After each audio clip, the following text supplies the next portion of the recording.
Hey everybody, this is Stuart with Wine on the Dime, and today I'm reviewing the 2020 William Hill Estate Winery Merlot from California. It's 13.8% by alcohol by volume, and I got it for $10 on clearance at my local grocery store, so I'm hoping it's good. It was only 2 bottles left, but like I said, I don't know if that's because of clearance or because of quality. However, though, by the end of this video, you'll know. So stay tuned and let's get to the color of this wine. I almost forgot what the next step was there. All right, from a color standpoint, I'm going to give you a medium ruby, no artifacts, no cloudiness. On the nose, so there's a little bit of a like a blueberry note. There is a noticeable amount of vanilla. I'm hoping it's not overpowering.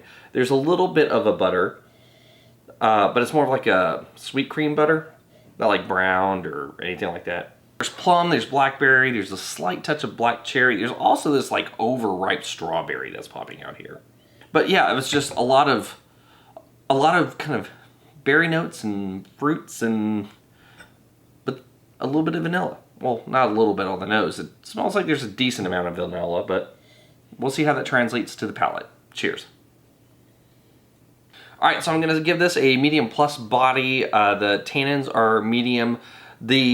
The flavor intensity on the primary elements of things, I'm going to say it's medium. On the secondary, like specifically the vanilla, medium plus. It doesn't feel like it's too out of balance or anything like that.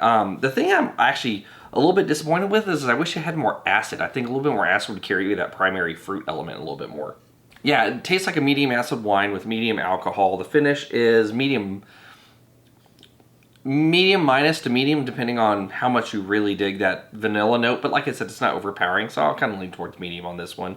There is a little bit of like an oakiness, but it's almost like I chewed a piece of post oak that I use in like campfires or smoking different things down here in Texas. It's just like more of like a pure oak note, not necessarily anything like a spice or kind of like when you do use like French oak, you get certain qualities. Same with American, same with Hungarian. This just kind of tastes like kiln dried post oak. But I mean, at least that element is there. You can still tell it has some oak. They're just not getting the other qualities of the characteristics of the different types of oak that were used, or staves or chips or whatever were used. Well, in order to see how it rates, we have to get to the blick, so let's go ahead and do that. From a balance standpoint, 0.75. Like I said, this wine would be fine if it had a little bit more acid.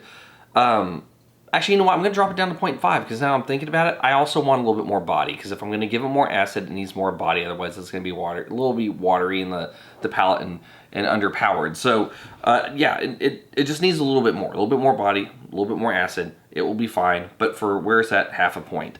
Length, medium finish, half a point. Intensity, I'm going to give you half a point here because there's weird characteristics in terms of varying intensities on the palate, though it is medium on the nose. So I'm going to go ahead and just give you medium across the board. And in terms of complexity, I'm getting some fruit elements, different primary clusters. I'm getting a little bit of secondary with that vanilla and like the post oak flavor, but it's not too crazy. So what I'm gonna say here is I'll give you half a point because I don't expect tertiary, but you could have more development and more characteristics as part of this wine. Once you add everything up, it's a good wine. Now, is it my favorite wine? My favorite Merlot? No. Is it probably my favorite Merlot for the price range? No, I don't think so. But what I will say is it's not bad. It's not an offensive wine. And if you want something just to pair it with a meal or some hors d'oeuvres or something like that, where you're not worried about the wine actually being like in line and like the star of the show, you just kind of want it as background for whatever you're serving, this will probably do fine, as long as it's not too fatty, because like I said, it doesn't have a ton of acid. So you do have to worry about that element of being able to cut whatever fattiness is on the palate. However, it's inoffensive and it doesn't taste bad. It's just not stellar. Anyway, this has been Stuart with Wine on the Dime. If you like today's review, please like, subscribe, and comment. Have you had the William Hill Estate Merlot? I'd be interested to know if you have. Leave a comment below, and I'll see y'all again soon with another review from Wine on the Dime.